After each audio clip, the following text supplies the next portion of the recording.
Boom shakalaka, what's going on everybody? Randall here from Crypto Love, and today I have a video for you about why the crypto markets must bounce back. Not why they could, not why they should, not why they might, but why they must and why they will eventually bounce back. Does this mean tomorrow? I don't know. But for the meanwhile, yes, they will bounce back. Now, but before we get started, just want to say thank you to everyone subscribing. Thank you to everyone mashing on the like button. And guys, if you want to win one of these t-shirts, make sure you comment on this video and every other video where you enter for your chance to win. All right, now the first reason why crypto markets must bounce back is because we're getting rid of all of the fudders. Okay, basically it's just going to be the hodlers left. So the same thing that caused everybody to buy in at $18,000, $19,000, $20,000 is causing all those same people to sell out now at $6,500, $7,000, $8,000, $9,000, whatever. Because they never understood the technology. They never believed in the technology. They just bought it because they thought that, you know, it was a free ride to the moon. Put in $100 and you'll be a millionaire tomorrow. Wenbo, right? Wen Lambo. Well, all those people getting shaken out of the market, and duly so. They shouldn't be in the market. I mean, basically, why would you want those people to be rich when it's really the people who understand the technology, understand how this is going to revolutionize everything? Those should be the people that get rich. Just my opinion, you know. But first reason is all those people are getting shaken out of the market. Well, guess what? When we get rid of all the fudders, there's going to be no one else left to sell. And then the prices will stabilize and they'll go back up. And then those fudders will buy back in. They'll FOMO way high again when Bitcoin's at like 25 grand at the end of this year. So that's reason number one, because we're getting rid of all the fuddlers, the fudders, and only leaving the hodlers left. So reason number two is because of the cost of mining Bitcoin alone. Now, this is going to affect Bitcoin, but it's also going to affect all the other cryptocurrencies.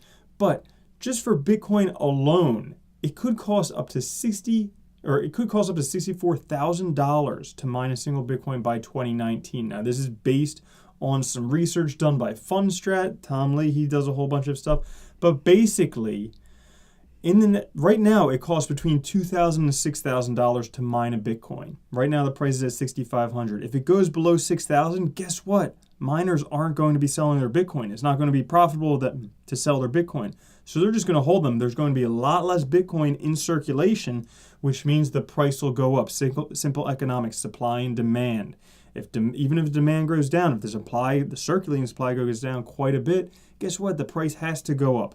All right, now this is going to cause the price to go up as well, because the algorithms to mine Bitcoin just get harder and harder, more computationally intensive. They require more processing power, more electricity, everything like that. And by 2019, the price of Bitcoin alone could be $64,000 just based on mining alone. Not anything else, just on mining. So based on that, that's reason number two why the market will go back up, because it's freaking expensive to do this stuff. All right, that's number two.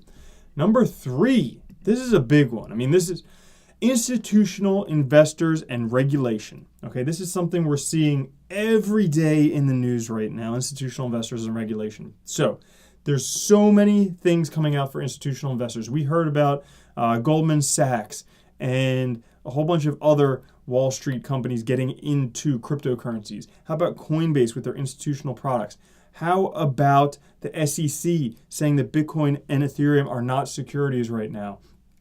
How about the CFTC looking into price manipulation on a bunch of exchanges? All these things, all these regulations are getting set up for institutional investors, which allow a lot more money to come in. Okay, these institutional investors are kind of the bridge to the masses.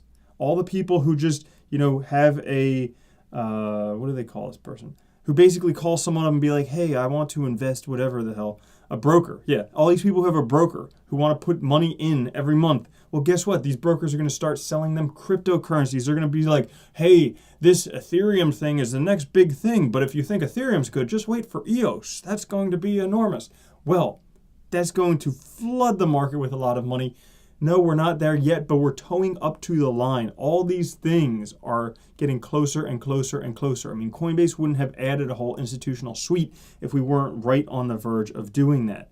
There wouldn't be all this stuff going on, the SEC saying Bitcoin and Ethereum are not securities, if we weren't towing up to the line. So that is reason number 3 that we're going to see the market recover. Okay? Reason number 4. Okay? Reason number 4 here is the ease of access to cryptocurrencies. Now, Bittrex just made it where they have fiat pairings with most cryptocurrencies, so you can just put some fiat on Bittrex and then get any cryptocurrency you want. Also, Binance is planning on doing this first in Europe and then in the United States within the next 6 months.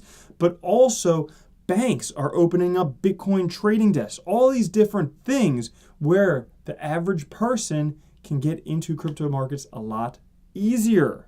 All right? And that is going to help flood in a lot more market, because the biggest thing when somebody wants to get into crypto, I still remember when I first got into crypto, it was hard to figure out how to do it. Now it's a little bit easier, but even so, people who are not in crypto, they're like, how do I do it?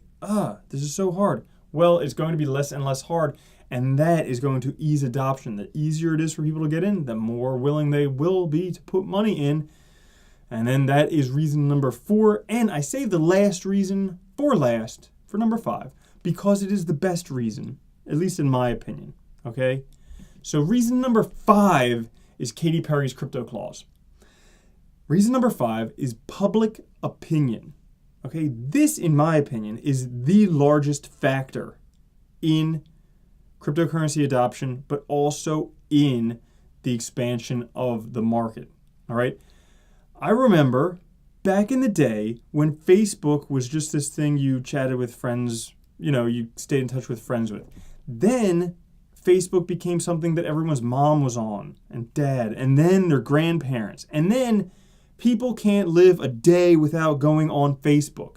Public opinion changed from this thing for college kids, which cryptocurrency is right now, a thing for millennials, to a thing that everybody needs to be involved in. When that changed, everything changed. And the same thing is going to happen for cryptocurrencies. I mean, right now, still very early on, we're seeing some celebrities getting involved, like Katy Perry, like Snoop Dogg, like Floyd Money Mayweather, even though he was involved in a scam.